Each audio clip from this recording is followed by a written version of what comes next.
In the homosexual community, one's called the bottom, the other's called the top.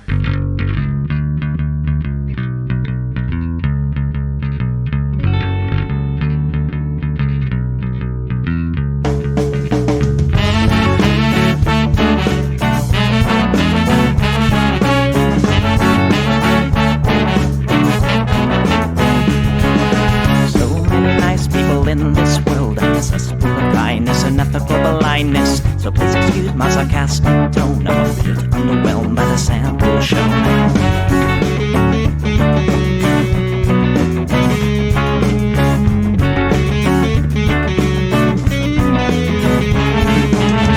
Mr. Bistro fraternity guy, you got my asshole bloodshot eyes. Get drunk and fight every night. Idolize Bradley, belittle women's rights. Homophobic, racist, and don't give a fucking hey. Do you think you can drive a bigger truck? So wear your baseball cap to the side to let everyone know that you're a nice guy. So cool, was so impressed. Lots of chicks in a barrel chest. Cause you're a real man. Punch for punch, gonna piss in your face while you're passed out drunk. I'm a nice guy, you're a nice guy. He's a nice guy, but all of you are assholes. I'm a nice guy, you're a nice guy. She's a nice guy, but all of you are assholes. Nice guys rule the planets. I just can't understand it. So could divine by deception and lies. Social Darwinism and an overdose of pride. I don't wanna hear it. Read into the lyrics, cause everybody gets their just desserts. As long as you remember that nice guys finish.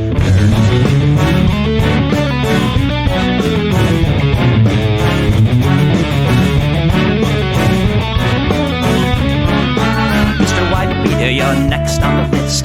Such a nice guy who speaks through his fists. Prick with a penchant for messing with heads. A broken nose for dinner and breakfast in bed. Alcoholic, paranoid, and suicidal too. But you'll probably kill her before she gets away from you. She lives in a blue blood and cry. All your friends say that you're a nice guy. Have a drink, this one's on me. Look, you're doing fine, losing to your disease. Tomatoes, I'll pack your bags. Bury you like castrated guy. I'm a nice guy, you're a nice guy. We're all nice guys, but all of you are assholes. He's a nice guy, she's a nice guy. Hey, Tom Bo's a nice guy. All of you are assholes. Nice guys rule the planet. The public dominant. Put a body by deception and lies. Social Darwinism and an overdose of pride. I don't wanna hear it. Read into the lyrics. Don't let the fucking pill quench your thirst. As long as you remember that nice guys finish first.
Everybody, welcome to the Plex. We do the show live every Sunday, 7 p.m. Pacific, right here on Twitch.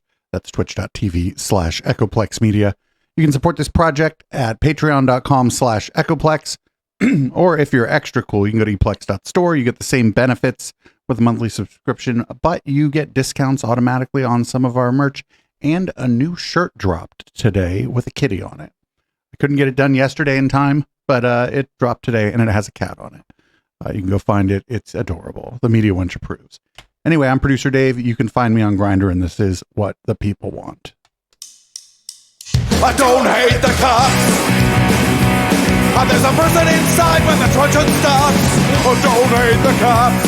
Oh, when the raiders come, who will protect the shops? Don't hate the cops. They're a sensitive bunch if you don't stop throwing your rocks. Snap, crackle, pop is the sound of a taser. Your body drops. Don't hate the cops. Don't hate the cops. Don't cops. Don't hate the cops. Thank your local police, 'cause they don't do nothing wrong. Thank your local police.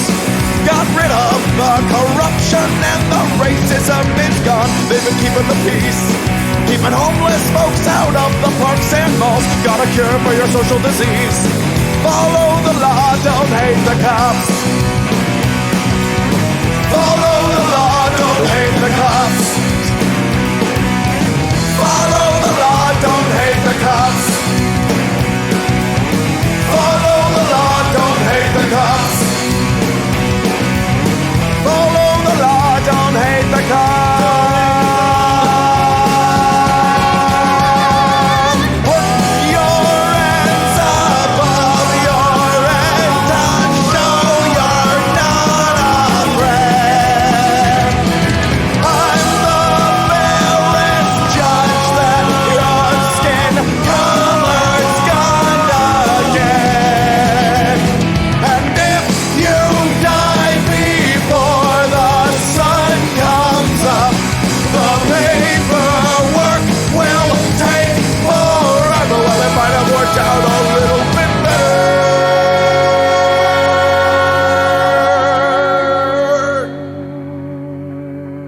if you didn't hate the cops. 'Cause they don't do nothing wrong. Don't hate the cops. You can't blame them for just doing their job. Don't hate the cops. Well, you gotta wonder, how much would it cost for you to be shot at and stabbed at by maniacs and drunks? Don't hate the cops. Don't hate the cops. Don't hate the cops. Don't hate the cops. Don't hate the cops. Don't hate the cops. Don't hate the cops. Don't hate the cops. Don't hate the cops.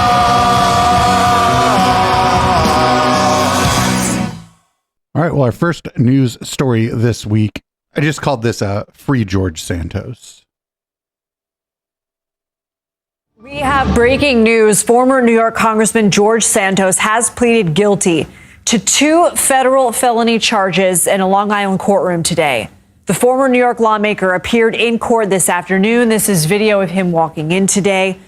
He was facing a total of 23 felony counts. He ended up pleading guilty to wire fraud and aggravated identity theft, but he had faced money laundering, theft of public funds, making false Jesus Christ. FCC charges as well. Oh my God. The judge hearing the case says Santos faces somewhere between 6 and 8 years in prison. A formal sentencing will be held later. Our Scott McFarland, who was inside at the time, remember this is federal court, so no devices of any kind are allowed in court. Scott McFarland says that Santos spoke softly, acknowledging the seriousness of the crimes, the series of crimes rather, not the seriousness. Perhaps he will do so later during the sentencing phase. That is typically when defendants will express remorse. But again, just to reiterate, George Santos pleading guilty to 2 federal counts, wire fraud and aggravated identity theft. Now, the identity theft charge carries a 2-year prison mandatory minimum. Again, the judge estimating the total possible sentencing could Twink his range boyfriend? between 6 and 8 years, and that will happen sometime later this year. We're going to be gathering more information. The plea agreement also calls for Santos to make restitution of approximately $373,000. Santos admitting to fraudulently using IDs and credit cards of at least one other person for his own personal benefit. So the 2 charges, 2 federal counts, wire fraud and aggravated identity theft. Working to get more information on what exactly happened in this federal hearing. We'll bring that to you when it comes in. Man, I think he would have got away with all his shit if he didn't fucking run for office, right? Because nobody even knew, like even when he was running for office, they took him a while to figure out the dude was a fraudster. And so he might have got away with I mean, you don't get away with fucking wire fraud and identity theft and shit forever, but he might have got away with it a little bit fucking longer if he didn't decide he needed to run for office. Man, yeah, somebody in chat was like, be gay, do crimes. I mean, that's what he did. But I mean, like, he stole money from people. That's not, I think that usually refers to like vandalism, things like flipping over cop cars, rioting, right? Not like using someone else's credit card. So up next, there's a bunch of clips here. After Kamala's speech at the DNC, the former president, Donald Trump, called into Fox News. She didn't talk about fracking. She didn't talk about crime. She didn't talk about 70% of our people are living in poverty. She didn't talk about housing, really. The trade deficit. She didn't talk about child trafficking that she's allowed to happen because she was the border czar and she presided over the weakest border in the history of our country. It's an invasion. I was there today, as you know, Brett. It's an invasion of our country taking place at our border, our southern border. It's a total invasion. And now it's starting at our northern border also. Now it's starting at our northern border? And she didn't talk about any of that because she talks, but she doesn't do. It's no action. But, you know, look, other than that, it was a nice-looking room. That was a nice-looking room. Oh, man. Here's more. So the funny part of this was I was able to, I'd like watched some of these before. The funny part is when they like start trying to end the phone call. I don't think this one's quite there yet, but eventually they do start trying to, you know, like, we got to move on. We got to move on.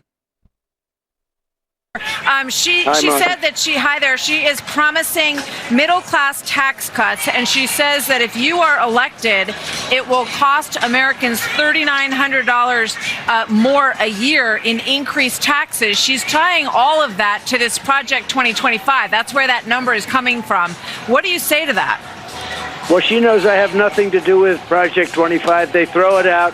A group of people got together. They did a thing. I haven't even seen it. I don't want to see it. I told them specifically, I don't want to see it. People know where I stand. I lower taxes. She's raising taxes. She's going to give a tax increase of 4 to 5 times what people and companies are paying right now. The country will go 4 to 5 times. They do it. She didn't talk about interest rates. I mean, the interest rates are now getting close to record rates. People can't do business. Nobody can borrow money. People can't go to the American dream and buy a house because they can't afford the interest rates. And even if they could, the money isn't available. She didn't talk about any of that. She didn't talk about any of that. She didn't talk about any of that. The American dream is unavailable. She didn't speak on any of that, anyone. So real quick, we don't usually talk about the stuff that's going on in chat during the podcast, but if you hit ! Enter in the chat, there's a Disco Ball Goat Pride mug being given away. So ! Enter in the chat. That was very very generous of Allie Drew to give that away. I'm rooting for all of you. Now on to more of that bizarre fucking phone call.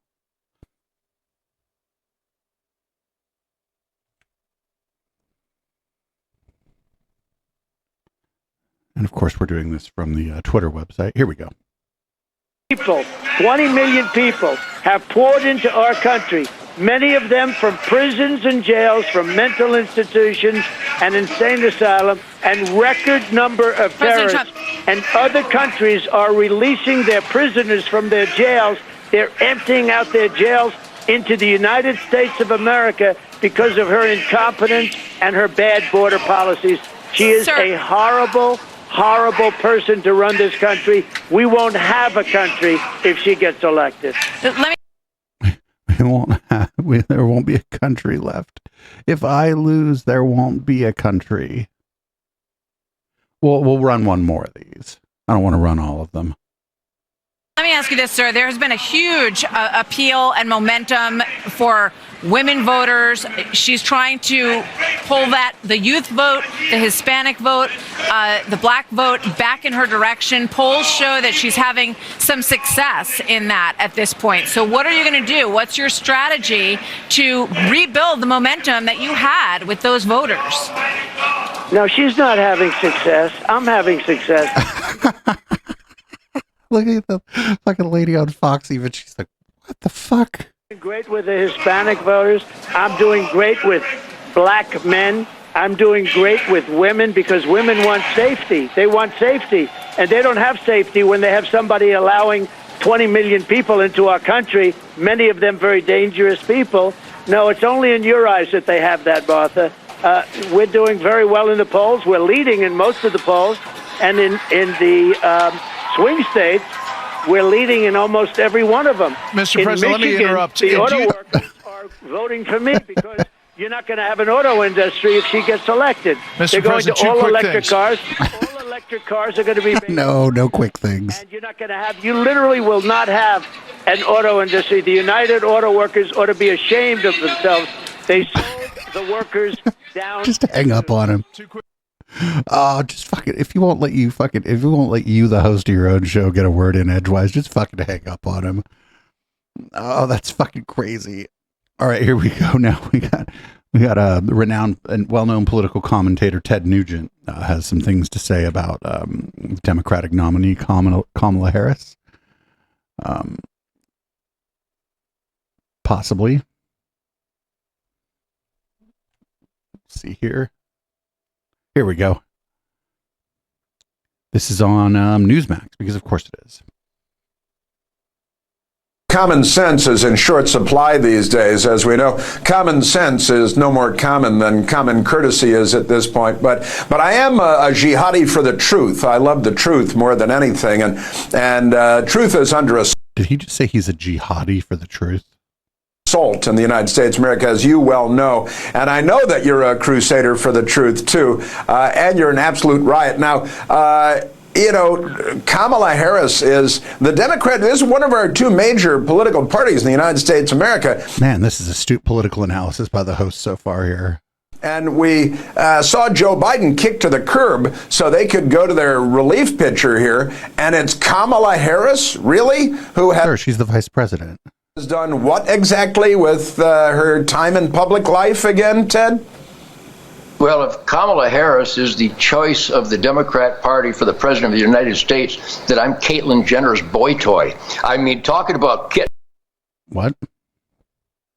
Kicked to the curb. She was kicked to the curb by the entire liberal, communist, Marxist, Democrat left during the debates because she deserved to get kicked to the curb because she's not to be believed. Her entire record, if you want America to be like her San Francisco, the feces and needles capital of planet.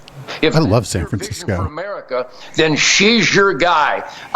This is really dangerous times, and I know we make light of it, and we have to actually plummet this a little comedy once in a while because it's so painful. So, this is comedy? Chris, the points you brought up, we know these things. They're so obvious. They're glaringly obvious. But the most dangerous indicator today is that swath of humanity that buys into it. Now, I don't believe her crowds are anywhere near the size that they claim they are, but they're... Sir, they're not giving you numbers. They're showing you images. Is a swath of lunatic fringe humanity that watched her self-implode during her last attempt to be president. And now all that She didn't implode, she just lost. appropriate condemnation and criticism is now somehow doesn't exist any longer. So keep doing what you're doing. There's a lot of really smart people out there, and I hope that all the smart people vote. What the fuck, dude? She lost the primary. That's all. She lost the primary. She did there. It's only one person going to win the primary, and she didn't win the primary last time. That's the way it goes. Most people don't win the primary. Up next, everybody. What happened here?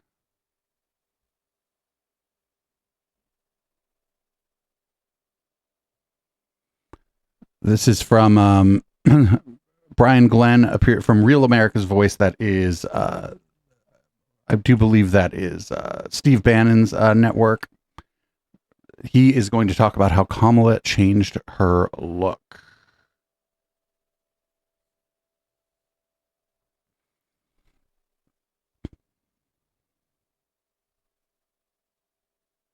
Kamala Harris back during the early days running with Joe Biden. She had a very watered down look to her. She wore a lot of neutral colors, a lot of grays, a lot of blacks, very few bright colored suits. And I'd even go as far as makeup. She didn't have a lot of makeup on and almost no jewelry at all. No rings, no necklaces, nothing. And I think that was on point. And that was at the time when kind of this whole gender bender type of campaign was going on. Wait, what? Where they didn't really want to celebrate, I think, a female. Now, if you look at her now and look at her campaign speeches and some of the pictures that's pushed out on social media and the ones that they do to press conferences, it's a very different looking Kamala Harris. She looks the fucking same. Much embraces being a female. She looks the fucking same. Trying to speak to suburban women who might have been turned off on President Trump for whatever reason. What the fuck, dude? She looks exactly the same. Like, what the fuck? She looks exactly. She's dressed like her. She's dressed fucking like. She's dressed like a fucking. She's dressed like a lawyer. She always dresses like a lawyer. Like, what the fuck, dude? Like, what is he talking about? Like, I'm so confused now. She is always dressed in like a pantsuit. That's just like how she fucking rolls. Don't worry there. Now we got some criticism of policy, but it's from a fucking weird ass JD Vance. So, who knows? Who knows here? At least he's not complaining about how she's dressed.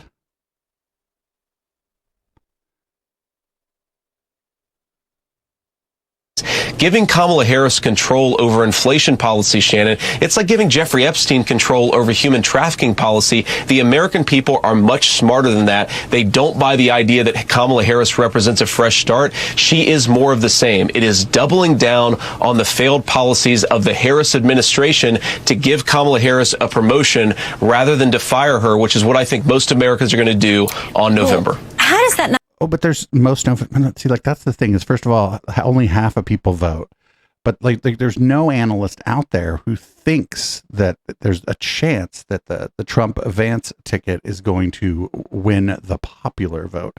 So when he says most Americans, they can't possibly believe this shit, right? There's no fucking way that they could possibly believe this shit.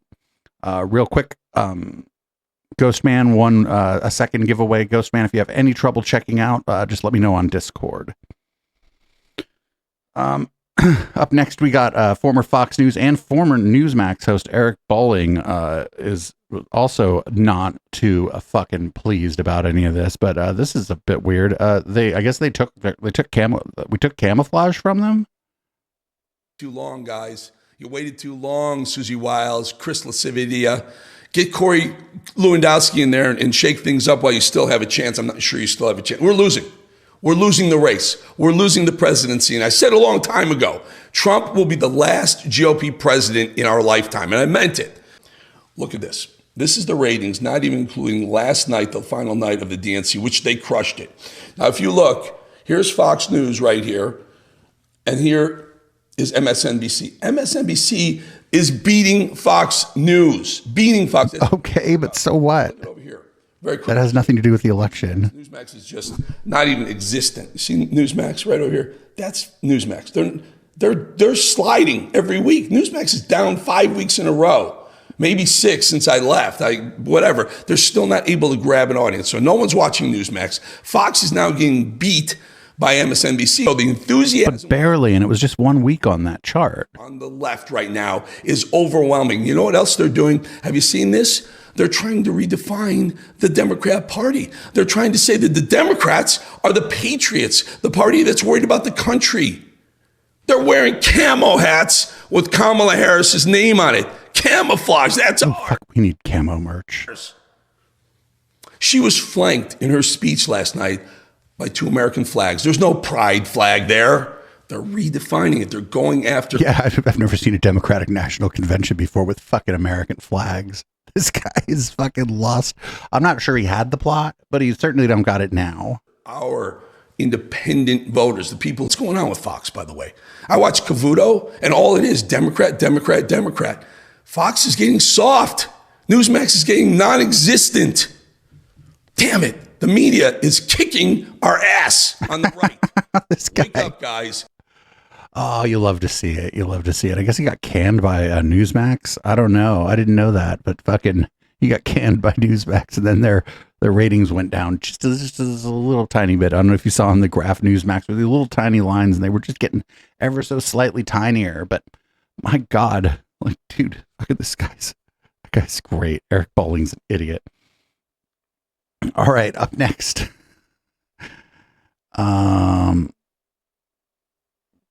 Jesse Waters is usually kind of bad, but this one's fucking strange. This one's pretty fucking strange. I'm just gonna have to let you consume it, and you'll see what I mean. This one's really fucking weird. Jesse, is this the largest crisis you've ever seen a campaign face? I mean, this is like Obama's tan suit. I don't even know. We should just pre-impeach. But Jessica, she did explain why she likes Doritos. She said after she found out Trump won in 2016, she sat there with like a big family-sized bag of Doritos and ate the whole thing. Yeah. She obviously eats her feelings. And when she dude, she's like, she's a fucking, look at her. Look at, she's like, what the fuck, dude? She puts a lot of food in her mouth. A family. Okay, so they said a family-sized bag of Doritos, and they showed some. I guess it was Tim Walz, was it one of her campaign people handing her one of those bags of Doritos, where like you're like, oh, this should be a snack, and then you look in it, and there's only like this much Doritos at the bottom of the bag. Like that's like a child-sized bag of Doritos. If she's elected commander-in-chief, she's going to become so anxious, she's going to end up looking like Walz. Okay, the woman vote, again, coming home for the Republicans. No, that's not what Oh, fucking, she does really good work over there. Sometimes she's like, oh, you're just trying to get the woman vote. Kamala Harris got a kind of a banging body. Like she's almost 50, or I think she's my generation. And not that it matters, but like, that's not going to land. She clearly stays in good. She's almost 60. Yeah, she clearly keeps herself in good fucking shape. Like, clearly keeps herself in good shape. Like, what are they talking about? Up next, some news out of Clearwater.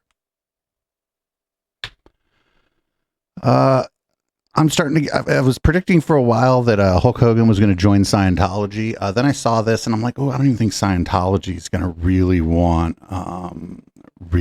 Hulk Hogan. Check this out. You want to get crazy? You want me to throw more beers out? You want me to body slam somebody? You want me to body slam Kamala Harris? I said, do you want me to body slam Kamala Harris? You want me to drop the leg on Kamala? Is Kamala a chameleon? Is she Indian? Okay, I like it. Ow. I'm gonna get heat for that one, brother. That was not me, that was the beers talking. No, that was just you. You fuck Hulk Hogan and his homeboy, fucking Peter Thiel. I got nothing on that one. What the fuck, yo? Fuck. Oh, we got another one. Here is this is on the Maria Bartiromo show. This is James Comer. I guess Tim Walz has been he's been fucking groomed by China. Like they're having a real rough time with all this. I mean, they could just shut up. They're having just the worst time with all this.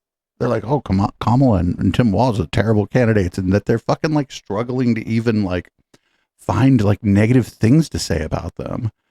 Pretty soon, they're just going to start calling Kamala a cop because that's going to be all they're going to have. And has China been grooming Tim Walz?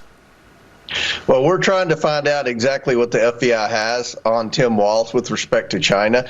Everyone in business knows that China steals our intellectual property. They steal our patents. They manipulate their currency. They do anything they can to have a competitive advantage in business. Those of us in government know that China has done everything they can to disrupt and corrupt our U.S. government, the way we operate. I don't think they need to. We're doing a good enough job of it ourselves. We know that they have tried to groom people in the military. We know that they've created police spy stations in the major cities, in the blue cities all around the United States. We know a lot of this activity is based out of Minnesota. We know that Tim Walz has made several trips during his life to China. We know he spent a year there. We know he went on his honeymoon there.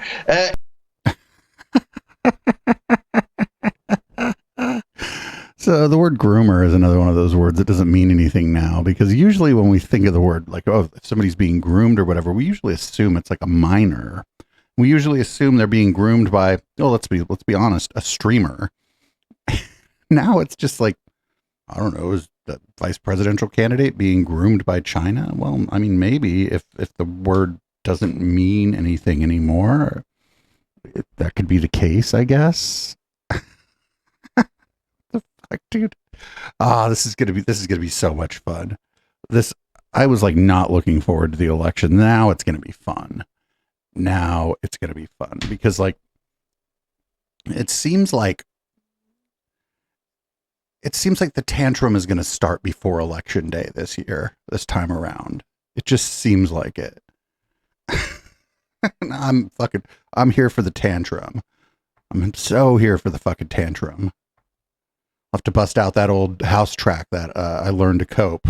House music track again. Not even the best track, but it's great to play when people are learning to cope.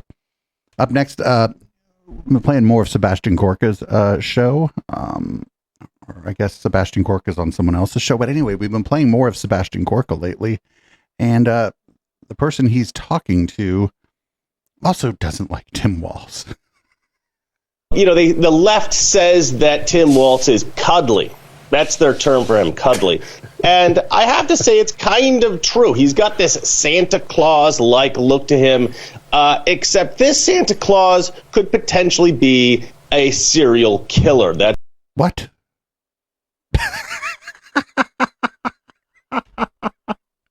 No.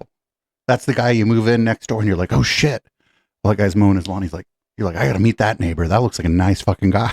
And then he goes, hey, can I mow your lawn for you?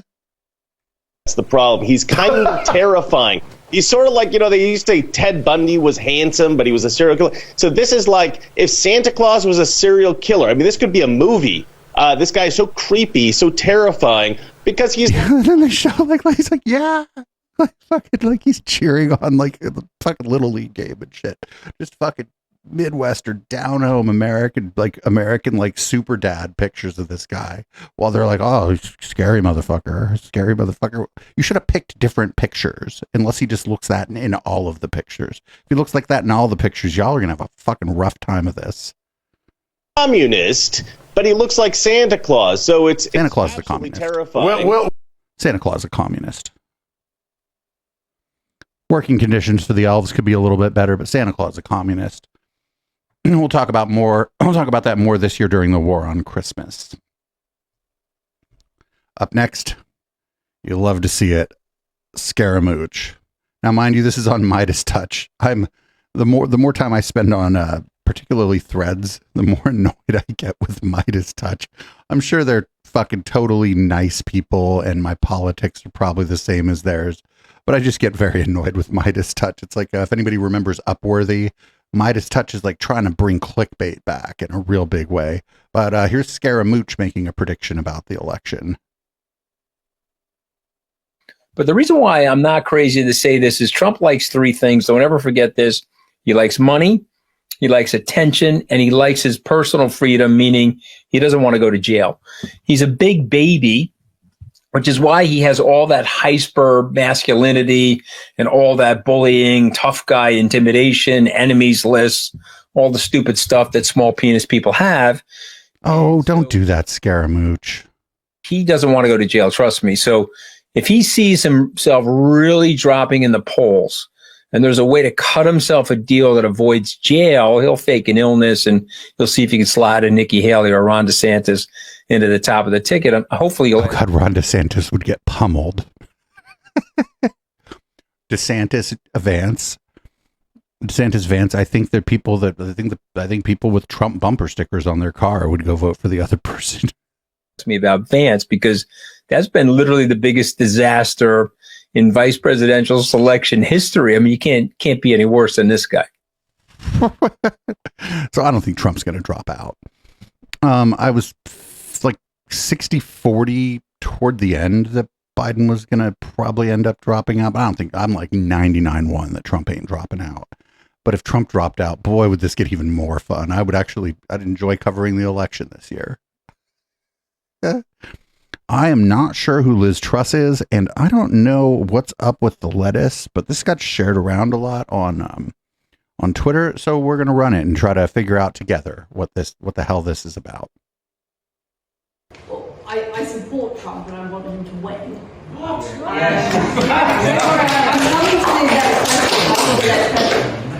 But I think it's what I was saying a bit about incumbents. I think the average American is not doing well, and people do vote on. I think it was Bill Clinton's advisor who said it's the economy's stupid. So I think that there's a fucking. How did they do this? He will. So somebody people listening on the podcast as she's talking, I know the audio is pretty bad, but there's nothing I can do about that.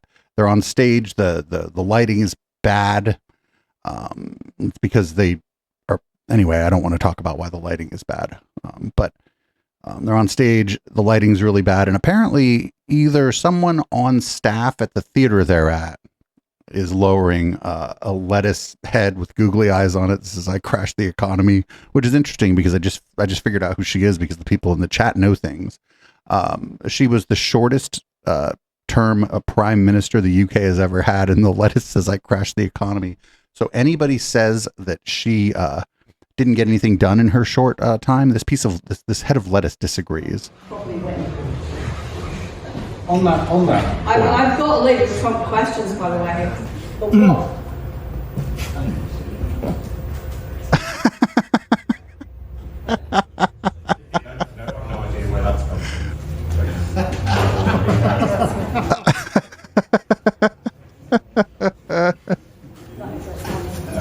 Oh, yes, it is. It's funny. Like when something like this happens, you just gotta laugh it off, right? No matter who you are, you gotta laugh this off.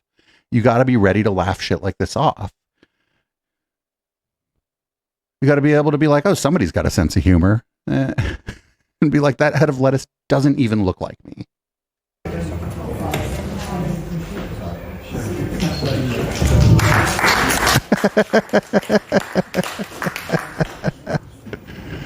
Yeah, you gotta roll with that. You gotta act like, even if you don't think it's funny and you're angry, you gotta pretend it's funny.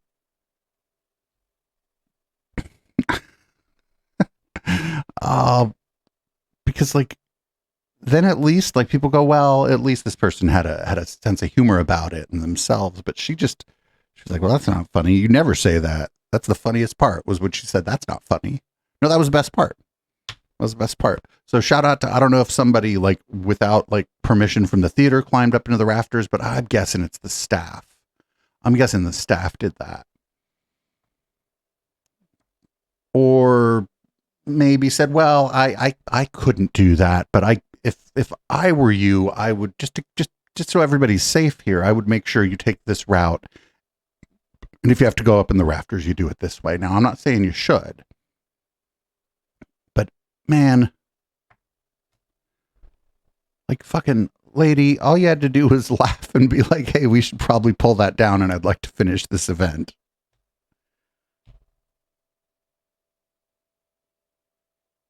Here's Nikki Haley. This is going to be funny. She's like, oh, the GOP, they need to broaden the base. And it's like, oh, you should have primaried. You should have primaried harder. You should have.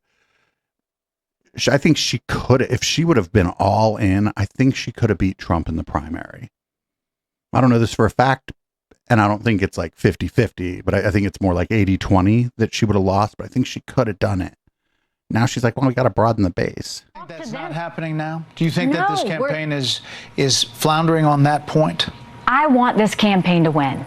But the campaign is not going to win talking about crowd sizes. It's not going to win talking about what race Kamala Harris is. It's not going to win talking about whether she's dumb. It's not. You can't win on those things. The American people are smart. Treat them like they're smart. Do you? Well, her being dumb isn't effective, and they can't go with she's a cop. They can't call her Cop Mala, right? Because they fucking love the cops. They might be able to win on racism and sexism, but that's getting to be a fucking riskier and riskier game as time goes on, because a lot of this is gonna come down to like the suburbs in Pennsylvania and the suburbs in like Arizona. That's like where all this is going to come down, and I don't think that plays well in the burbs. Up next, here's Alina Habba. Did you know that? I don't know if you were aware of this. Maybe you're not as astute a political analyst as Alina Habba is, but Trump gonna win California. I am in the great city of Los Angeles. And although the state is pretty liberal, I'm looking around and I was talking to some of the drivers and the people I've met, and they all said that they've had it with Gavin Newsom's really liberal policies with the migrants coming in, taking their jobs, ruining their streets, and creating unsafe surroundings. So let's flip California, guys. Go to DonaldJTrump.com. Make America great again. So that criticism doesn't land on Kamala Harris, though, because she's a former prosecutor. She's like a tough on crime Democrat. Like that shit's not gonna. That shit doesn't land. And Trump's not gonna win California. It's gonna be a bloodbath. It's gonna be fucking 2-1 like it always is. So, up next, if Trump wins, will Lindsey Graham push for a federal abortion ban? My guess is yes. But, here he is being Lindsey Graham. All about to watch what happens at the Democratic National Convention. I want to talk about something that happened at the Republican National Convention. The Republicans rolled out their platform, and on the issue of abortion, it did not call for a national abortion ban for the first time in 40 years, Senator. You, of course, have supported a 15-week national ban on abortion. Here's what you said about the platform right before it was rolled out. If we change our platform and we buy into the narrative, being pro-life is bad politics, being strong for the Second Amendment is bad politics, we're going to be net losers, because the people who believe like we do are going to abandon us because we've abandoned what makes us different. Senator, do you still think the party's new position is a mistake? No, I think what they were able to do is kind of thread a needle here. They talked about, the unborn child has a constitutional right to life. President Trump is a states' rights guy with exceptions for rape, incest, life of the mother. I believe most Americans... So, what is he talking... Americans want those exceptions. So, is he broken? Something happened here, because he just is bouncing around from talking point to talking point. It's not even very coherent. Opposing any law that makes a raped woman carry a child. Like 80% of Americans are against that. But also most Americans are against late-term abortion. But he's our nominee. He believes... the problem, late-term abortion doesn't... it means what it needs to mean when it needs to mean it. Does he mean third trimester? Yeah, most people are against that. But that's not... Except in very rare circumstances, that's not an option. States' rights approach is the way to go. The platform I'm okay with. We'll continue to have this discussion, but we're not going to win or lose based on abortion. We're going to win or lose based on, can we change the policy trajectory of this country? Can we lower gas prices? Can we control the border? Can we lower your food prices? No. The good news is we can, because we did. We're not going to the Soviet Union playbook to fix the problems of America. We're going to capitalism, American competition, entrepreneurship, and common sense to lower prices for America. Senator, would you advise Mr. Trump, if he were to be elected, to support a federal ban? I'm going to keep being me. I think most Americans are opposed to late-term abortions. But so is that's that a my yes, personal Senator? views. Is that a 70%. yes? Well, I'm going to keep saying that there should be, at some point, the baby feels pain. You know, our policy in France, they limit abortion at 14 weeks. A 15-week ban doesn't ban abortion. It protects unborn children from an excruciating death. This is a debate worth a great country to have, but this election's not going to be about abortion. It's going to be about the economy and a world on fire. And the nightmare for Kamala Harris is to have to defend her policy choices and explain to the American people why the world is not on fire. Remember when these people really hated France? And you notice he said France has restrictions after 14 weeks. I'm curious what those restrictions might be. But I just remember when these people really hated France. Now he's like, well, France has this. And I'm like, well, restrictions doesn't necessarily mean like a ban. It may be still relatively easy in France after 14 weeks. There may just be more paperwork, more scrutiny. There may just be something else. I don't know. I don't know what their laws are, but France is probably not it's probably not tough to get an abortion in France, I'm guessing. Up next, we got a former GOP chair, Michael Steele, on with Eric Swalwell. This is on MSNBC, and Michael Steele is going to talk about polling and messaging. I think that it's important to really kind of stress both those points, that right now what you're seeing is an example of the thinking, meaning they're saying polled, but looking at the polling, because the polling at one point had Donald Trump up ahead, right?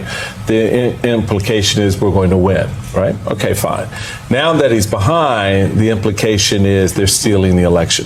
So the idea that they're going to use little metrics like polling, which we know any given day it could be anywhere, right?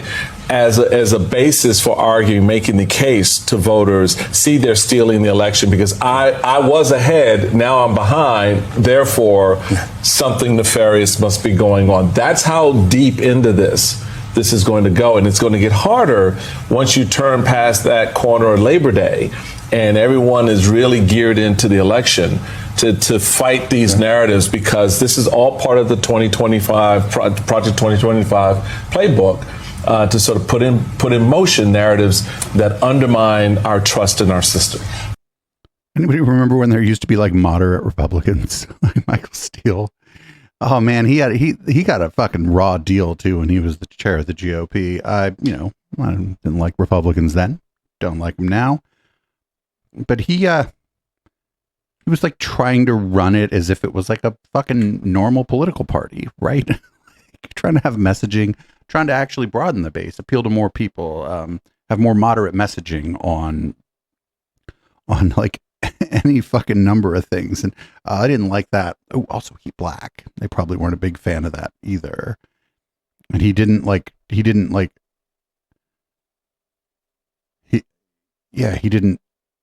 fit the mold in like a lot of ways. Now he's on MSNBC. Did you know that we're back to Obama's birth certificate? Yo, this is the 5, and we're back to Obama's birth certificate. There is a weird vibe going on. I can't figure it out, but I will tell you this, Greg. Barack Obama, still the godfather of this machine. He gave us Joe Biden as VP. He gave us Hillary as Secretary of State. Then he cooed Joe, put all his boys with Kamala's team, and had his wingman holder vet Walz.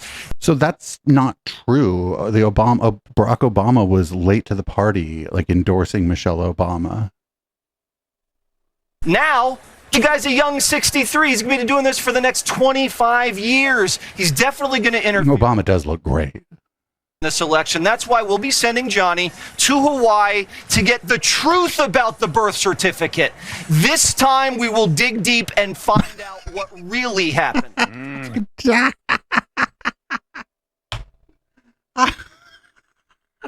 Oh my fucking, are you fucking kidding me?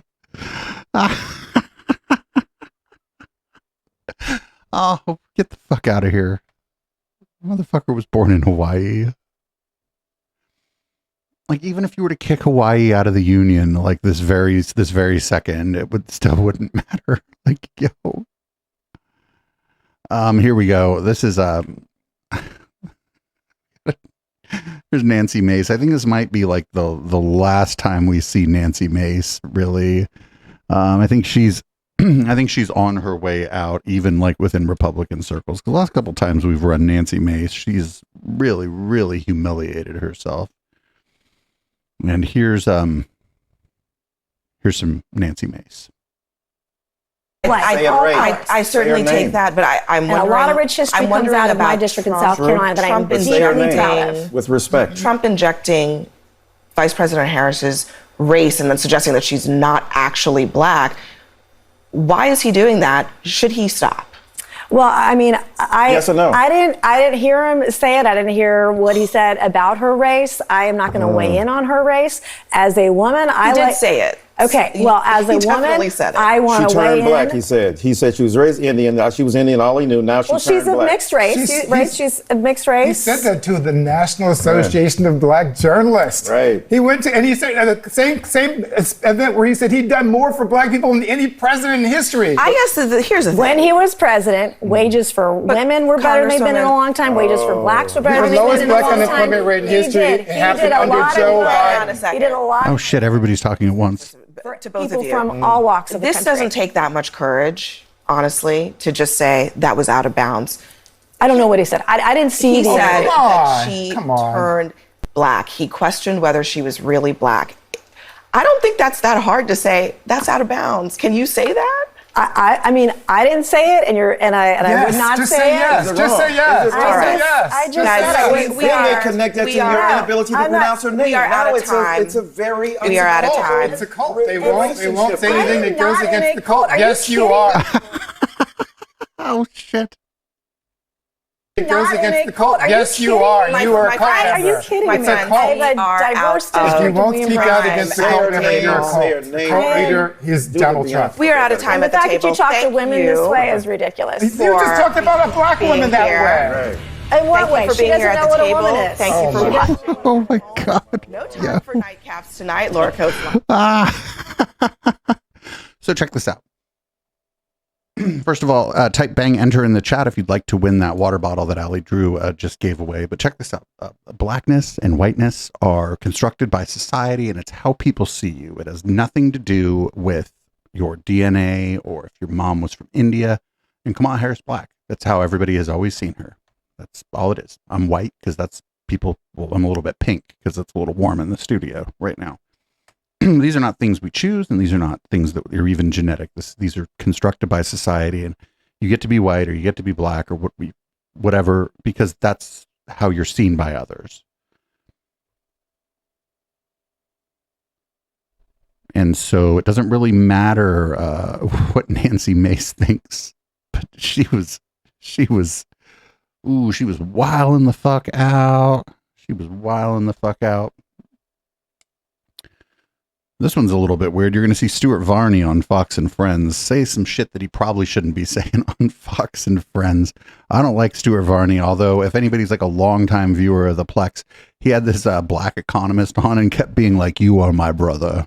You are my brother," to this black economist. And it was very uncomfortable. I was very uncomfortable watching it. But here, honestly, it's not that hard to dunk on Fox and Friends. And I don't think he even did it on purpose. Here's Stuart Varney. Why? Because frequently, Democrats have been good for the stock market. Historically, they haven't been that bad. Look what we've just had. You've had 3.5 years of Biden in the White House, and you've got a stock market that's gone straight up, largely straight up since the pandemic panic. It's gone straight up. You're now at almost record highs across the board in the stock market. But we're not feeling it At home. Middle America is. 160 million Americans have a direct input into the stock market. They own stocks, maybe directly or indirectly. They got a piece of the action. They are wealthier today because of the stock market, if they're in the market, than they were 4 or 5 years ago. Stuart Varney. Oopsie. Oh, that they didn't expect that, I don't think. But that guy, like, he's done some fucking cringe and shit, but Stuart Varney's generally kind of a straight shooter. I don't like him, but he generally just kind of says what he thinks. And in that case, he was like, well, hey, everything actually seems to be okay when the Democrats are in office. Up next, I knew everybody wanted to see this. I know everybody's seen this a million fucking times. This is JD Vance getting donuts. The zoo has come to town. Thank you for letting us come in here. Yes, sir. Yeah. I'm sorry, babe? Okay, yeah. She doesn't want to be on film, guys, so just cut her out of anything. Appreciate that, man. Whoa. So he walked in there with like a film crew, didn't like send his staff in. Like, this is, okay, the way this actually works, if you're like not a fucking weirdo, send a member of your staff in. Maybe you call ahead. You say, hey, I'm in town. I'm with JD Vance. He's running for vice president, and we'd like to come to your donut shop and film our experience there. And so that way they could tell you to go fuck yourself, and then you know not to go to a donut shop where they don't like you. Or they could say, hey, I really don't want to be on film, and then you don't go there. But he just fucking showed up and assumed, I guess, that this person wanted to be on film. And she was like, I don't want to be on film. So what a good campaign would just turn off the cameras, buy some donuts and leave. Buy some donuts, say thank you, tip well if there's a tip jar, and leave. That's what you do. I'm JD Vance. I'm running for vice president. Good to see you. Okay. Oh, okay. I've been here since the beginning of July. Okay. For this year. Okay, good. How about you, sir? Almost 2 years. Okay, good. Just everything, yeah. I mean, a lot of glazed here, some sprinkle stuff, some of these cinnamon rolls, just whatever makes sense. How long has this place been around? About 4 years. About 4 years? Okay. How long have you been here? A little over 6 months. Okay, good. Just some sprinkle stuff. I don't know. I don't know, whatever works. But if you don't know what you want, you could just go in and be like, hey, I want to, I'd like a dozen or whatever mixed, and I want to make sure a couple cinnamon rolls are in there. Otherwise, just give me what people like. If I go get donuts, I'm just like, hey, can I get a dozen donuts? You guys just give me a good variety, and because I don't like donuts that much anyway. I'm buying them for fucking somebody else, or like something, or I'm drunk, and whatever works. God, what an awkward interaction. Just the whole thing. Just so fucking awkward. Like, and it's a donut shop too. You don't go in there and go, what do you like to eat here? They're like, dude, this is a donut shop. Like, what the fuck are you talking about? So up next, here's a RFK Jr. I believe this is at the event where he had announced his support for Donald Trump, and here he is talking about puberty for American girls. America's puberty rate is now occurring at age 10 to 13, which is 6 years earlier than girls were reaching puberty in 1900. Our country has the earliest puberty rates of any continent on the earth. Excuse? What? And no, this isn't because of better nutrition. This is not normal.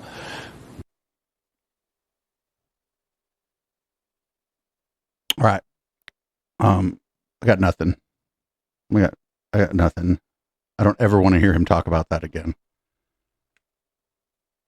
I just don't ever want to hear him talking about that again. I don't know enough about the subject matter to really have much to say about it, but I don't ever want to hear him talking about that again. Here he is.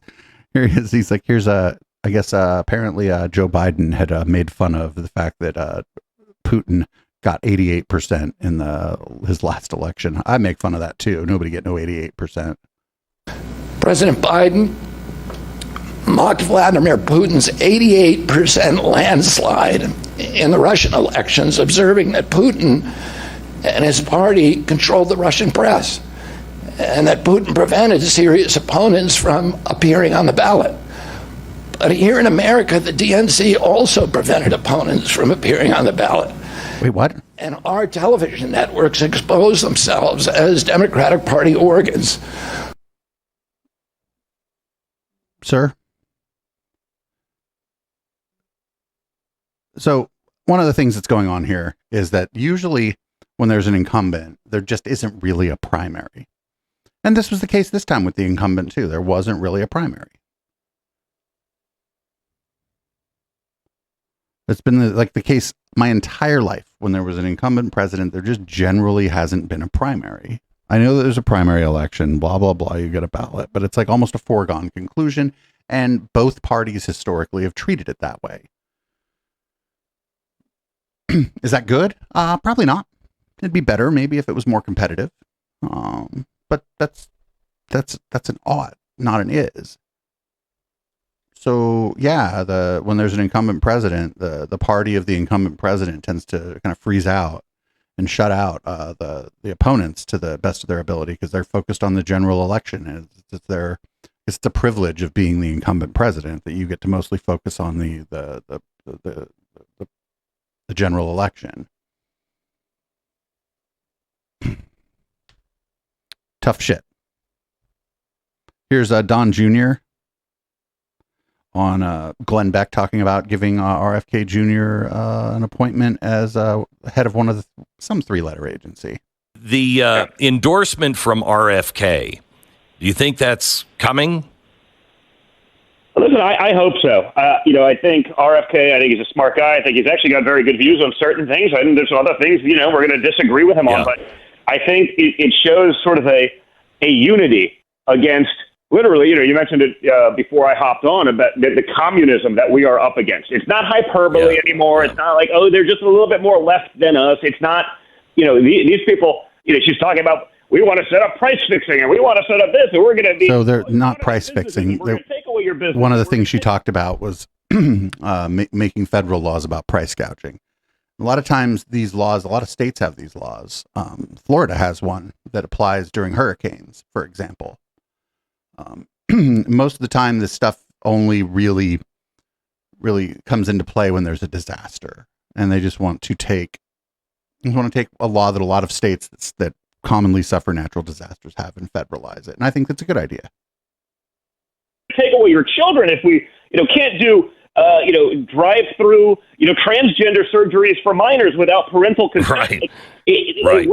And he's just playing the hits. They're not going to win on this shit. I love the idea of, giving him, some sort of role in some sort of, major, three-letter entity or whatever it may be, and let him blow it up. I think that's what we need. And so I think that kind of unity, even where there may be certain disagreements on certain things, I think he could be a really great asset for that. I think he could bring people together, and I think it shows a strong, a strong opposition to what we are up against, which is just abject insanity. And I think if we had really abject insanity across independents and others in America to stand up for what we know is coming, what the media is doing a very good job hiding from us, which is the reality of the Kamala Harris platform, which is just a continuation of the Biden administration's platform. We don't need another 4 years of this. What's unique with this election, we had 4 years under Trump. We've had 4 years under Biden. When were you better off? It's sort of a no-brainer, and yet depends who you were and what the question is. $1 trillion institution of tech, $1 trillion of mainstream media functioning as the marketing arm of the Democrat Party. It's hard to get a fair shake, and so we have to expose that. And the more people that we had on board, the better. So I'd certainly be open and welcome to the idea, frankly. Get the fuck out of here, dude. Get the fuck out of here. I think it's a net negative actually for Donald Trump getting the endorsement from RFK Jr. I think it's bad for moderates. I don't think a lot of moderates were going to go for Trump, but anybody more moderate thinking about going for Trump or Trump, now he's going to be dealing with trying to take credit for the Operation Warp Speed and getting the vaccines out quickly versus having RFK Jr. Probably campaigning for him going forward. That's going to be an interesting, interesting sort of cognitive dissonance in the campaign that I don't think it's going to be a big deal, but I think it's not going to help. Up next, one of my favorite things is conservatives trying to do music. So here's a real bad Trump song. Who let him buy 100 yards in sight? Angel on his shoulders, turn his head so slight. Blood streaming, he saw God in the light. He said, Donald, get up and fight, fight, fight. Who let him buy 100 yards in sight? Angel on his shoulders, turned his head so slight. Blood streaming, he saw God in the light. He said, Donald, get up and fight, fight, fight. What a horrible fucking song. Like, just it had some a little bit of a dubstep mixed with really bad pop music sound to it. Just really bad.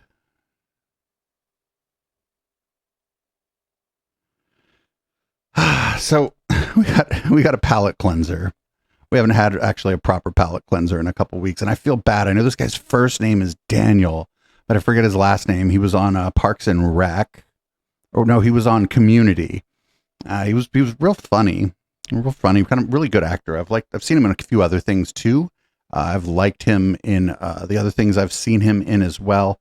I forget his name, but here he is on Larry King, and Larry's going to ask him a question about certain luxuries that he can't live without. And this is one of the best moments in thinking TV history. Check this out. A luxury you can't live without.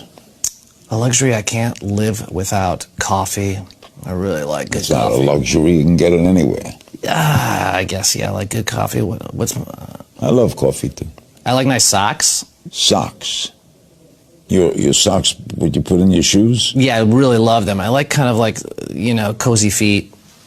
You're attracted to your socks. I'm attracted to really nice running socks. I'm always looking for good running socks. That's not a luxury, though. Coffee and socks are not a luxury. All right, give me a luxury. What luxury should I have? Private plane. Larry, I'm on DuckTales.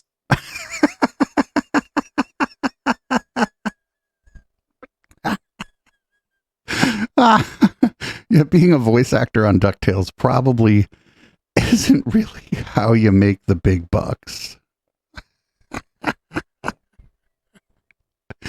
Fucking brilliant. Every once in a while, it's nice to see because that guy's and his name is Danny Pudi. He's I'm sure he's doing just fine. But yeah, he's not like Larry King rich, right? The dude's probably net worth is certainly probably over $1 million, but he's not like fucking hyper rich and shit. He's like a working actor, and just telling Larry, I'm on a cartoon, a voice actor for a fucking cartoon. Just so funny because Larry King seems like a nice enough guy generally, and that one time he took a call on his from his grandson when he was supposed to be on the Dave Rubin show was one of the best things I've ever seen. But he's pretty fucking detached from reality. He's like, oh, what a private jet. Up next, another thing that we I guess regularly do here is they have these sort of person on the street interviews at the Trump rallies, and thankfully this person, while he has a CD full of music, luckily enough we're not going to get to hear any of it. And God just downloaded these 9 songs into my heart in 30 days. I recorded them, and this is an awesome CD. There's songs like Trump Derangement Syndrome, Let Trump Be Trump, The Never Trump Blues, and I've just been selling it as I can, but I handed this to Don Jr. at a small venue. Yeah, Don Jr. just needed a fucking flat surface to do a rail off of, friend. He was with his security, and he took it. He looked at it and handed it to his security, and it was gone. I want to get this into President Trump's hands. If it gets into his hands, it's going to be played like mad. God downloaded all these crappy songs into my brain. If it's only like 9 songs, you could record that in 30 days if you're a professional musician or whatever. But I get the feeling maybe that guy wasn't a professional musician. Up next. They say God works in mysterious ways. And this might just be one of those cases. My life was so changed by one guy's example. We were going out to dinner after a church meeting, and we were coming up to this Mexican restaurant, and there was all this line of people. And I said to him, I was like, oh, I'll go put our names up there because look, there's going to be a long wait. Is everybody okay with waiting? And he turned to me and he said, Kelsey, we're not waiting. He said, do you know who we are? We're God's kids. We're not waiting. We're going to go inside. They're going to have a table for us, and we won't even put our names on the waiting list. And a server walks up to him and goes, how many in your party? And he says, however many there were, 6 or 7 or more. And he goes, okay. And he gets the menus and he goes, right this way. And it was a private room off the center. We had no reservations. And that did something, Nathan, in my heart. That did something in my heart because I saw it. Got my fucking flautas quickly. That God loves me. One of 2 things happened. 1, they had a reservation. 2, the person she was with was very well known to the ownership of the restaurant and was able to just get a table. When I lived in Campbell, one of my best friends was a guy that owned a restaurant. Even if it was busy, we didn't have to worry about getting a table. It was like 4 or less of us, we'd get seated pretty quickly. He'd just ask us to come around the side so the other people didn't see us. That's one of the perks of knowing somebody and being a good customer. And it's either that or they just had fucking reservations. Up next, we got Candace Taylor. A little bit of religious freedom for me, but not for thee, from Ms. Candace Taylor. The idea behind the whole document was that the church runs the state. The church and we, the people, we are the church. You and I, Eric, are the church. And so we run the state, but the state, the government, has no control over the church. And then everybody's like, oh, well, then you got to let Satanists come in and you've got to let witches come in and you've got to let Muslims and Hindu. No, no, we don't. No, we don't. Because America is founded on God Almighty, creator God, Yahweh, Elohim. We can go on and on. That is what we're founded on. And I don't have to honor your religion. I don't have to give you freedom of religion. Freedom of religion is there for us to worship Jesus. That's the opposite of freedom of religion. I feel like this is stating the obvious. Freedom of religion necessarily means she doesn't have to honor your religion, sure, but she has no power to prevent you from running for office, getting a job, any of those other any of our parts of civic life based on your religion or lack thereof. Not for you to come force anything else upon me. And so we have that all wrong. And we've had tolerance. We've been politically correct. And at what point are we going to say, nope, we're not going to be? You can do whatever you want to in the comfort of your home. You can do whatever you want to, but don't come into my government and bring any of that trash in there. And we shouldn't be electing anyone in government, local, state, or federal, that is not a Christian. Tough shit. And to be fair, Christianity is, even in a country where the plurality of people is a Christian, some denomination of Christian, they're still overrepresented in the government. It's just, she's like crying about nothing there. She lost, by the way. She lost her election real bad. Now she's the head of the Georgia State Republican Party. Up next, this used to be Trump's spiritual advisor. Now she's a prophetess, as she calls herself. Julie Green, and she just got another dispatch from God.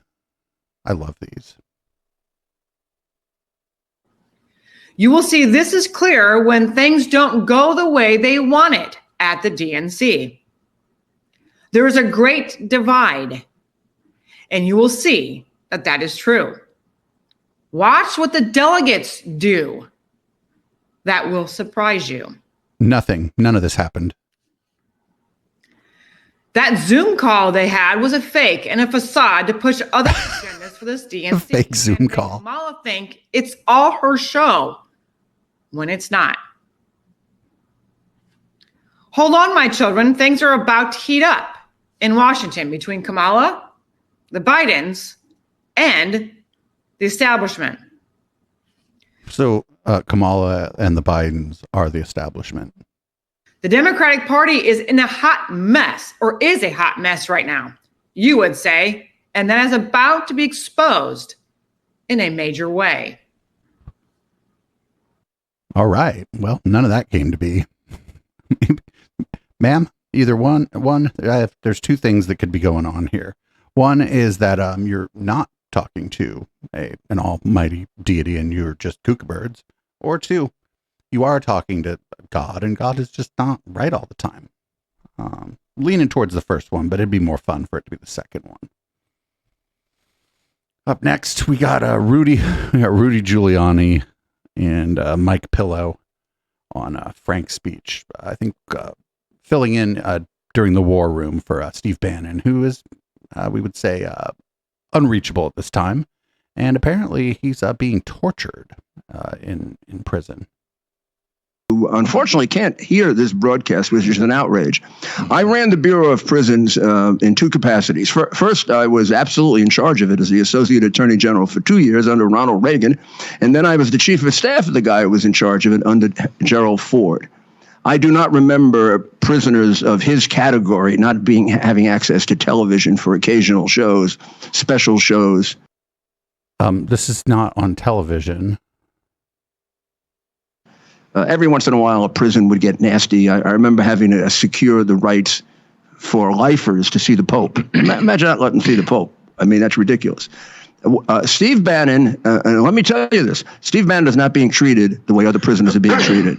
His case has been moved from the Bureau of Prisons to Crooked Attorney General Garland's office, and they're calling the shots because contacts that I have in the Bureau of Prisons have told me they've been taken out of the case. So he's being, let's say, tortured. No. And by not being able to watch Frank's speech? All about it. Right. But boy, this election is about a fascist regime, and Steve Bannon is prime number one victim. Yeah, you don't get to like watch streaming shit on the internet. There's TVs. I don't know what kind of space he's in. In lower security places, there's actually probably like group spaces where people can watch TV together, and if places where you're confined to your cell more often, more of the day, I bet you there's a TV in there, but you just have basic cable, I'm assuming, right? There's no Roku, no fucking Android TV. Probably just fucking, maybe even just a giant antenna on top of the fucking place. Yeah, and this isn't television. This isn't on TV. So, yeah, they probably, I don't know that much about it, but they probably don't have Roku, for example. Up next, so just recently, you know how Jordan Peterson said he was going to be doing this Peterson Academy. Well, some of the stuff from it is dropped, and viewers of the Wednesday show of Intellectual Dollar Tree will know about Jonathan Peugeot. Jonathan Peugeot believes in literal demons, not like the demons of my psyche or whatever, just literal demons. We know because he was on with David Fuller and he said, "Oh, demons," and they said, "Oh, real demons," and they tried to get him to like hedge and be like, "Oh, you mean like figuratively," and he said, "No, he means real demons." So here's a clip from the Peterson Academy of Jonathan Peugeot, I guess giving a class in, I think, heaven. When COVID started, I don't know if you remember. Right, is this heaven? People started saying that the what is it? The new internet, I forget what the name of it. It's like the highest form of internet, whatever, these towers, these cell towers and these internet towers. They were the ones that were causing COVID. Remember that? Wait, what? The name of it. It's like the highest form of internet, whatever, these towers, these cell towers and these internet towers. They were the ones that were causing COVID. Remember that? Right. So sorry? Yeah, 5G. All right. So you see how little I know about these things. So it's like 5G towers are causing COVID. And it got so far that some people actually like burned some down. Some people like attacked some of these 5G towers. And so ridiculous, right? I mean, it's so ridiculous to think that these 5G towers are causing COVID. Okay. Is it really that ridiculous? So the question is, at what level is it not ridiculous? So often the problem is that we look at material causalities, and then we look at those, and we that's ridiculous. Like, I honestly, really, it's clear that 5G towers aren't causing the virus in your body or the symptoms in your body. But are 5G towers causing COVID? Well, that's a more interesting question to ask. So think about what happened during COVID. And imagine that happened 100 years ago. Would we have had COVID if that had happened 100 years ago? What?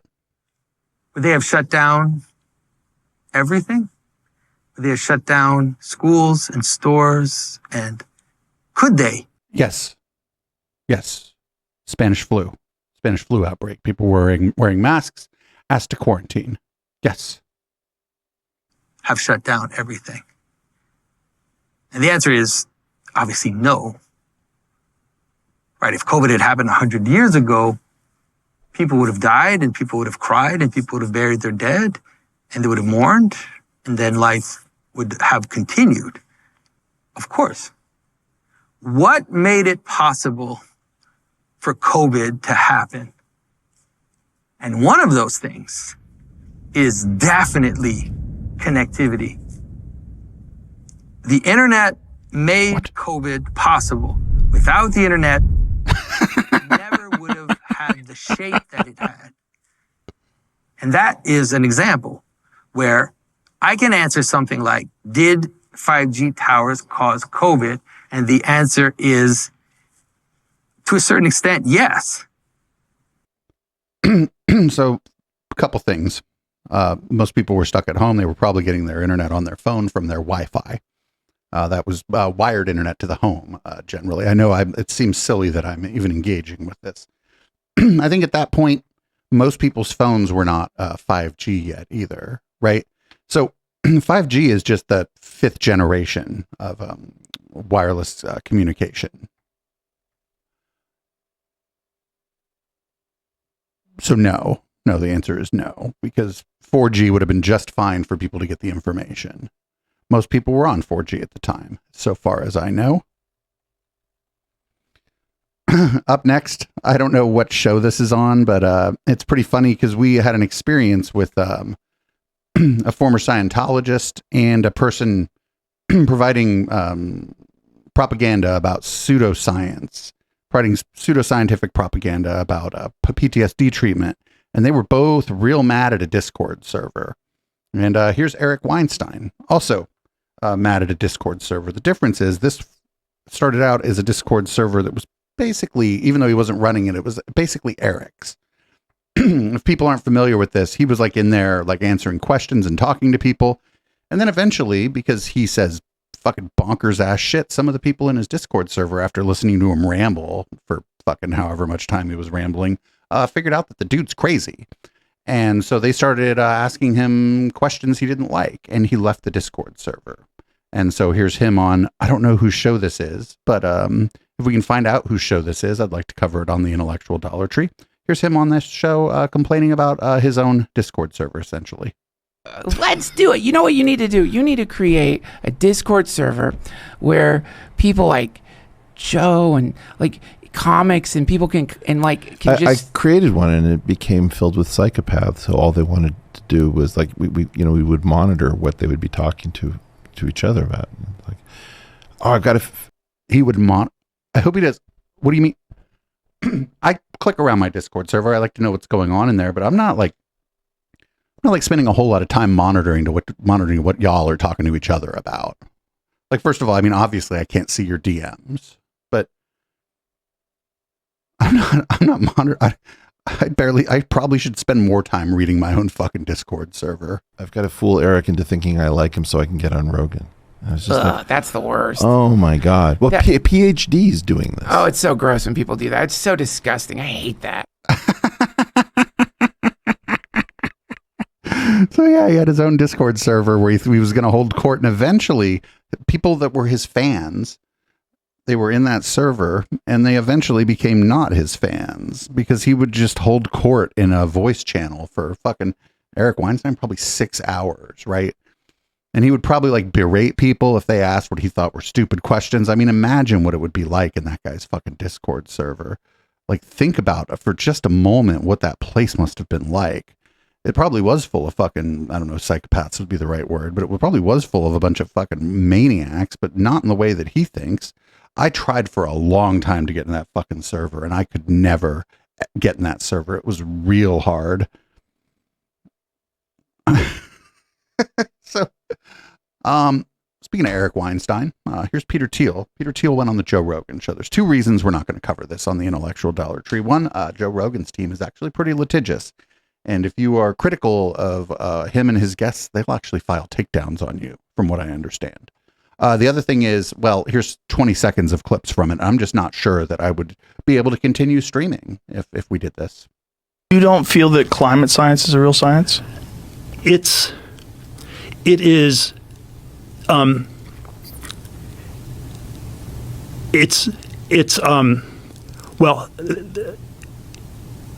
let me. It's. There's several different things one could say. It's. Just say no. Just say no, or say yes. It is. I just think it's been captured, like Eric would say. This guy's like, I don't know how he. I don't know. I don't know why so many people think that guy's a genius. Yeah, our billionaire fucking glitched out. Up next, we got a couple Charlie Kirk clips. We're getting close to red light here, everybody. Got a couple Charlie Kirk clips. Here's him and Jack Posobiec and I don't know, some other fucking weirdos. And this is a quick one, but they're gonna say something. This is a totally normal way to talk about Taylor Swift. Just a totally normal way. If you could imagine this, I myself am not a Swiftie. She's extremely talented though, and very, very good at marketing, and seems like pretty good at running her operation as a business. Here is the weirdest motherfuckers in the world talking about Taylor Swift. She's nasty. She's ugly. Nobody likes her. Nobody likes her. She looks like a teenage boy.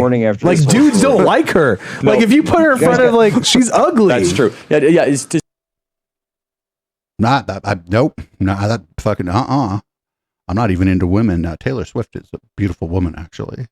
Not that it's important. Does Taylor Swift have any eggs left? What the fuck? You gonna have Stefan Molyneux on next? She probably. I don't know if she had it to start with. No.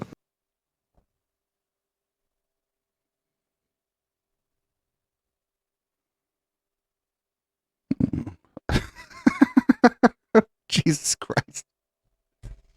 So in more evidence that Charlie Kirk is an expert on the fairer sex, we have this fucking clip. Oh man, it's been a hell of a 2 weeks too, actually. So it's all the clips are pretty good because I was able to like pick through and only do the best ones. And you know, best means something a little different around here than for other places. But here's Charlie talking about women. Just exudes hyper femininity, and there's nothing wrong with femininity. Femininity is a gift from the Lord. It's beautiful. It's amazing. And at its best in society, we have a blend of the feminine and the masculine. We have the forceful and the compassionate. We have the aggressive and the empathetic. Those things are necessary to be interlocked. And what has happened, though, is that we have gone so far in the direction of hyper femininity, not feminism, femininity, that we're starting to see the civilization that balance produced unravel. Again, this convention just exudes. First of all, I'm going to say this, and this is not a sexist thing. This entire convention hasn't been on time. And let's just say women are not exactly known. Yes. Oh, large, complicated events never run behind, actually. This guy's a Trump supporter. Trump shows up like an hour late to his speech sometimes. in some circles as being as punctual as men. Just true, and that's fine. There's nothing wrong with that. Kamala Harris is leashing out at her aides. I love this article. It's hilarious. Leashing out? Last night, according to Politico, Harris stayed in her hotel, watching some of her proceedings on TV, but mostly focusing on preparing her speech with top aides. Now, I'm interested. Out of her top aides, I'm guessing it's a majority female. Again, nothing wrong with that. Let's just be very clear that the entire events team at Turning Point USA is female. That's because men brains and female brains are different. Women are much better at the micro than the macro. And running events is 10,000 meticulous little micro details. So, didn't he just say that women are always, that the event was running behind because the women made it run late? Now he's saying that, now he's saying like the opposite. We try to put a man in the events department, it doesn't go well. Inversely, there are departments at Turning Point USA that are predominantly male. For example, a lot of the political work, especially the kind of forceful, aggressive stuff, very masculine. Very masculine. He just like contradicted himself. It's like, oh, that event must have been run by women. It's always late. Here at Turning Point USA, we have the women doing the events department because women are really good at running events. Like, you can't even, like, do people, like, who watches that? I mean, is it, like, who takes that seriously? Here's one more. We got one more of Charlie. He's going to talk about price gouging and how, I guess, the platform from the Harris campaign talking about price gouging is bad. Vice President Kamala Harris will unveil a proposed ban on price gouging. Now, Kamala's narrative is that inflation isn't real. Grocery stores are just too greedy, charging extra money for no reason. This is ridiculous. If any of you know how grocery store margins work, they are the thinnest margins of any... Depends on the product. ...store, any let's just say, market out there. The Democrats are trying to say, well, corporations are greedy and they're just price gouging. We know why prices are going up. When you have more dollars in the system than goods and services, prices go up. Inflation is the most proven way to crush an economy in a country. Government overspending is the reason why you get inflation. And Kamala Harris was the tie-breaking vote on trillions of dollars of unnecessary government overspending that flooded the zone with dollar bills and has raised your grocery prices. So now she's saying we are going to do price controls. This is terrifying. If she were to win, she would then be at war against one of the most firmly settled rules of economics. Literally 1,700 years ago, the Roman Emperor Diocletian tried to stop inflation with an edict on prices, and it failed. During the French Revolution, the revolutionary government passed the law on the maximum, capping prices on food. It failed. Instead, what did it lead to? Famine. If you come in with price controls, you are going to have food shortages.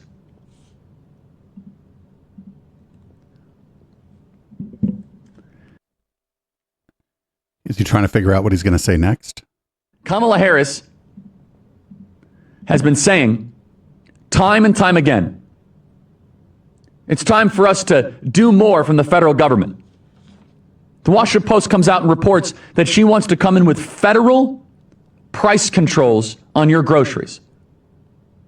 Same reason why rent control doesn't work in New York, San Francisco, and DC. They don't have lower rent. They have the highest rent in the country and constant housing shortfalls. And then a small handful of people get to have apartments way below the market rate. But here's the problem, is that politically this could work. So price gouging isn't when prices are high. Price gouging is usually associated with disasters.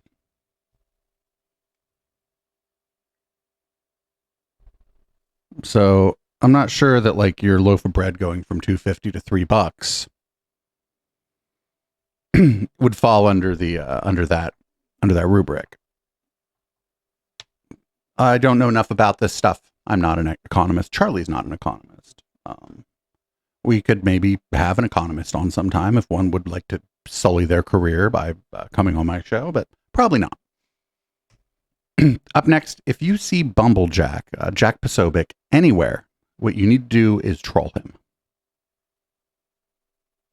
Fashion. I missed you at the RNC. I heard you came to my table right after you at I the left. table? I didn't know you were there. Oh, it's so crazy because you were tweeting about me after I had said I was at that table. That's wild. Wow. Remember, there were a lot of tables. I legitimately didn't know you were there. Remember I said hi to your kids and your nanny chased me? Was that your nanny? It wasn't your wife. My nanny? In Philadelphia. I do remember some psychopath harassing my children, yeah. I asked your child if he wanted water because it was 100 degrees.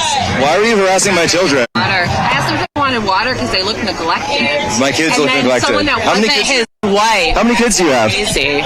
How many kids you do you give your kids water? Why do you? How many kids do you have? Is this your undercover? How many abortions have you had? Where's Mike Lindell? Did he shave his How many head? well, you didn't shave. Mike Lindell. You could use a shave, honestly. I want to see him. Is he wearing one of these? What are these? What are those little whiskers there? What are those whiskers? You have to have that because. I'm glad you have the braces. At least you're trying. Thank you. I appreciate that. Yeah. So. What's your agenda here today, Jack? Talking. Pizzagate. I live in DC. You're gonna be harassing my kids again? I never harassed your kids. So you hang out with people who harass my children? Is that okay? This is your comment. I've not heard of anybody harassing your children. Did you know JD Vance fucked a cow? You think that really think? JD Vance fucked a cow? I mean, that's the only story that I've heard. So that's what you believe? So I've got an actual story and then I've got nothing. I don't understand. So you got a psychopath who is harassing children and saying things like, You remember Pizzagate? she's That was saying like crazy things. Psychopath. Crazy psychopath things. Did you ever get and then proof calling me of that, neglecting by my the way? children. What about the children? Why did you harass my children? Why did you lie? How many abortions have you had? How many abortions have you had? How many abortions have you had today? DNC. I'm getting paid by George Soros to have an abortion on the stage with no drugs. Which way are you going? Which way are you going? What do you mean, which way? Which type of abortion? What kind of abortions are there, Jack? There's pills, there's tools, there's a number of ways.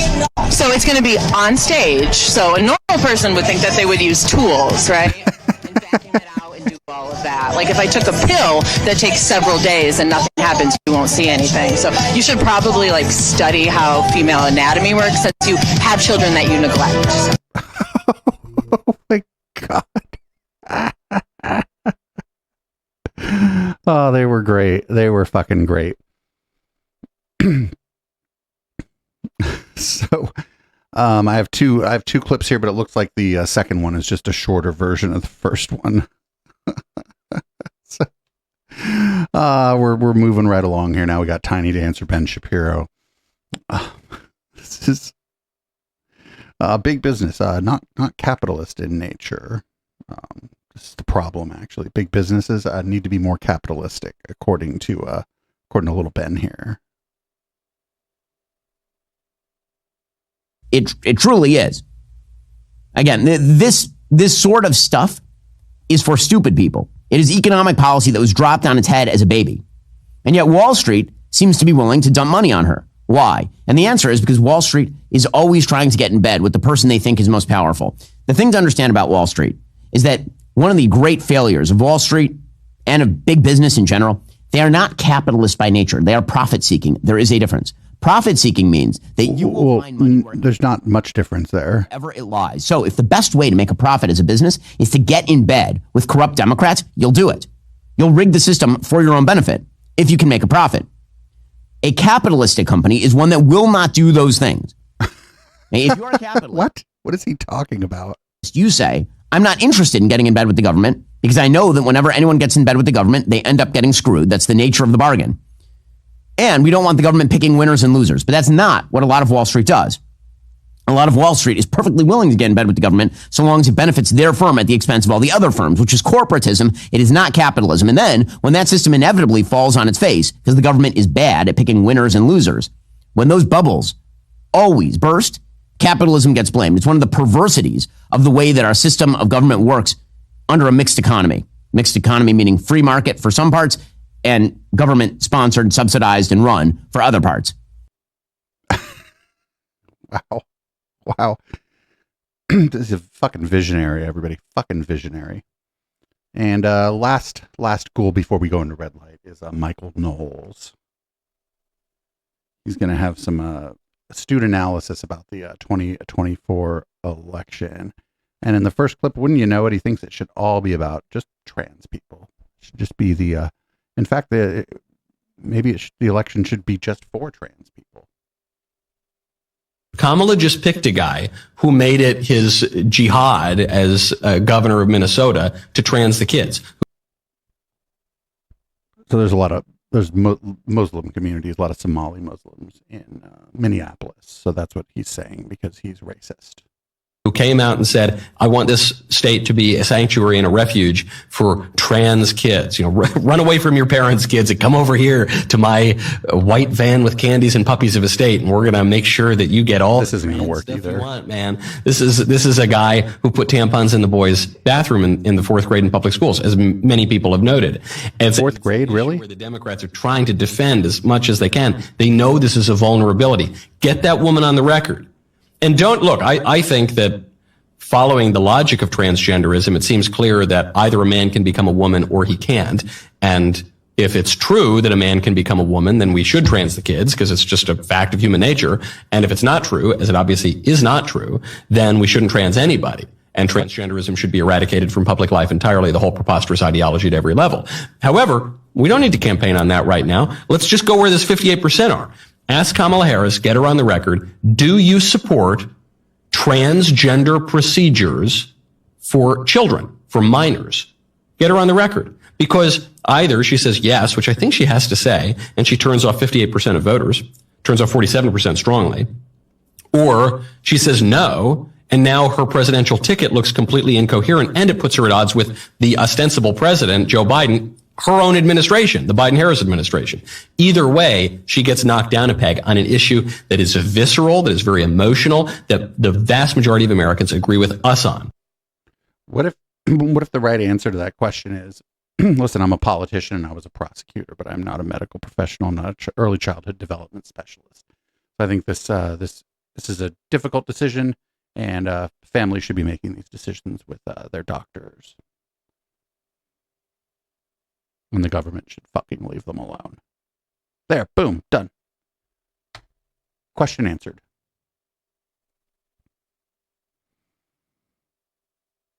Oh, here's a more astute political analysis from Michael Knowles of the Daily Wire. This is about white guy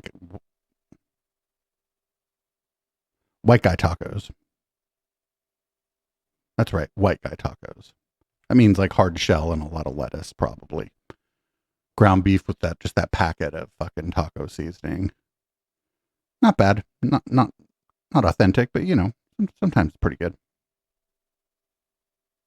White guy tacos and what is that? Like mayonnaise and tuna? What are you doing? Pretty much ground beef and cheese. That's okay. Do you put any flavor in it? No. Oh. Here's the deal.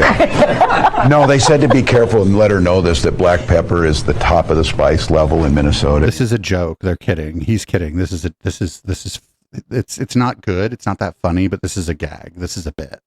I'm the first vice president, I believe, who has ever grown chili peppers. I'm trying to expand my food knowledge. You know, we've got some. This is a bit. You'll be fine. Yeah. Tim, you bland honky. You probably eat a tub of mayo for every meal. That's right, Kamala. For special occasions, I spread it on a piece of Melba toast.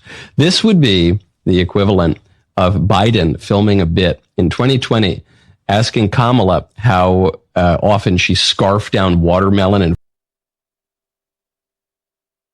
fried chicken. No.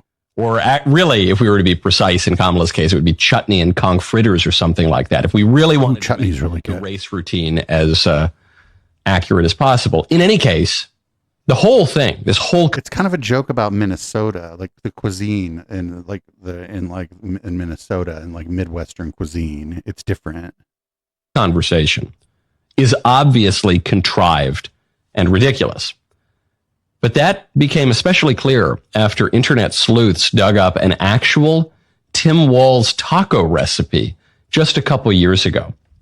That's because it was a bit. The fact that this exists, that they do this bit, and there really should be no way to fact check how Tim Walz makes his tacos, but we can, because 2 years ago, he posted his personal taco recipe. I guess it won some award in a newspaper. And this is what he wrote. He said, I don't know, people, I make a pretty mean hot dish. Check out my award-winning recipe for turkey taco tot hot dish here. And then you click on the link and you discover that Tim Walz's taco dish includes paprika, onion powder, garlic powder, and chili powder. So this isn't really helping the case much. That is 4 separate spices. Now, this is all extremely stupid, but it is significant.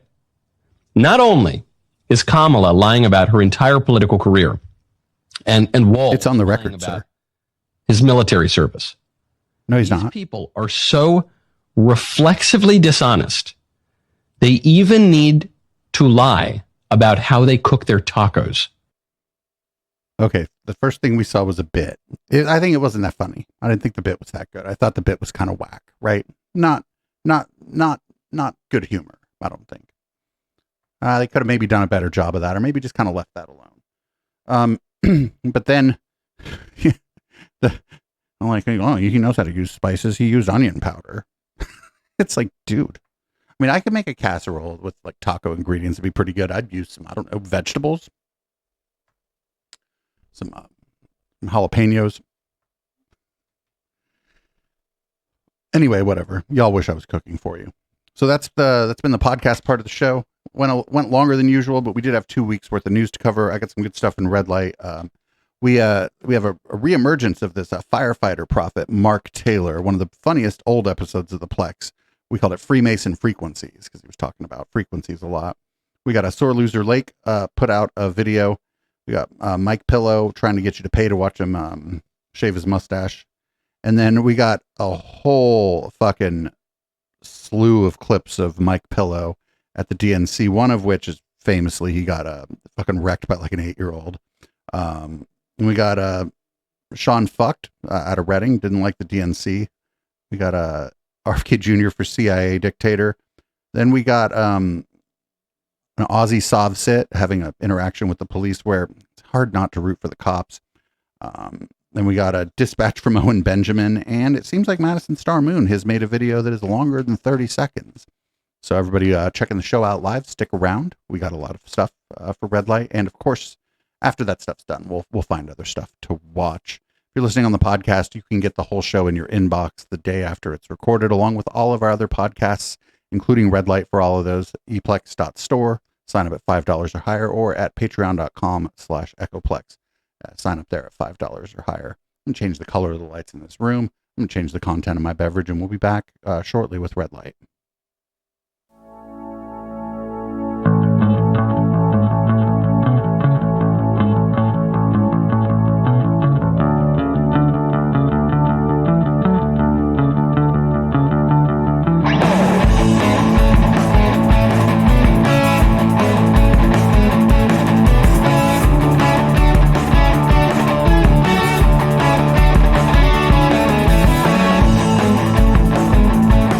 You're a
your face.